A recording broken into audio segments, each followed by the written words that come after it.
Kita ke informasi selanjutnya, pemirsa. Pemerintah Provinsi Maluku Utara masih membutuhkan banyak waktu agar upaya mewujudkan alokasi anggaran 3,7 triliun rupiah bantuan untuk pemerintah pusat untuk pembangunan SOFIVI bisa terlaksana.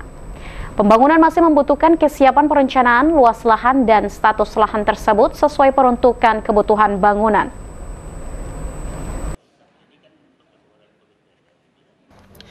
Kejelasan dana bantuan 3,7 triliun rupiah yang akan digunakan untuk pembangunan SOFIVI masih menjadi tanda tanya. Pasalnya tidak semudah itu pemerintah pusat menggelontorkan anggaran ke Maluku Utara tanpa ada perencanaan yang jelas.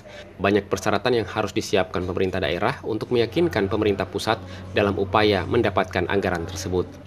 Sekretaris Daerah Provinsi Maluku Utara Samsudin Abdul Qadir yang dijumpai mengatakan bahwa pihaknya telah mendapatkan penjelasan akan adanya upaya pembangunan di SOFIVI.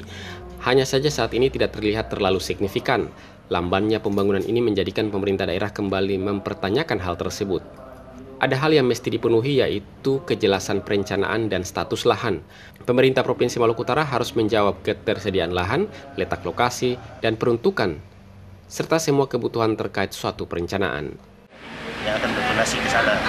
Yang di kita sini adalah yang kita sepakati, ruangnya ada atau tidak, ya kan, tanahnya ada atau tidak, kemudian tempatnya di mana, itu yang kita harus bahas dengan baik. Apa saja yang perlu dibangun di samping vertikal, apalagi yang dibutuhkan oleh pemerintah daerah. Nah, itu kita koordinasikan, kita siapkan datanya secara lengkap. Itu yang penting. Pemerintah Provinsi Maluku Utara belum secara spesifik memiliki data terkait kebutuhan pembangunan ini. Ini jualah yang menjadi salah satu alasan lambannya progres pembangunan yang terjadi di SOFIVI. Jumlah ini rencanakan untuk membangun SOFIVI adalah sebanyak 15 triliun rupiah.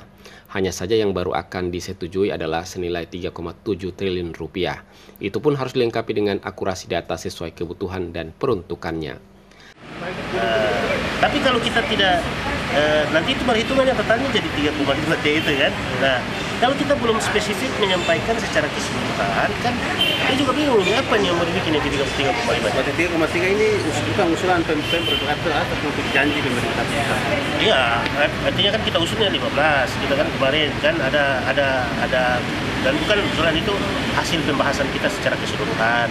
Nah, kemudian ada beberapa versi yang moderat itu adalah yang 3,5 yang bisa kita wujudkan, gitu kan? Ya kita kalau minta banyak juga, kita punya PPD juga tidak bisa beli tanah juga susah juga. Tarik ulur pembangunan SOFIVI memang selalu menjadi perbincangan hangat di kalangan masyarakat, apalagi saat memasuki hari ulang tahun provinsi. Berbagai upaya untuk menghidupkan SOFIVI sudah dilakukan pemerintah Provinsi Maluku Utara. Salah satunya adalah dengan menggelar event STQ tingkat nasional beberapa waktu lalu. Tim Liputan Gamalama TV. Informasi yang lain akan kami lanjutkan kembali, pemirsa. Tetaplah bersama kami.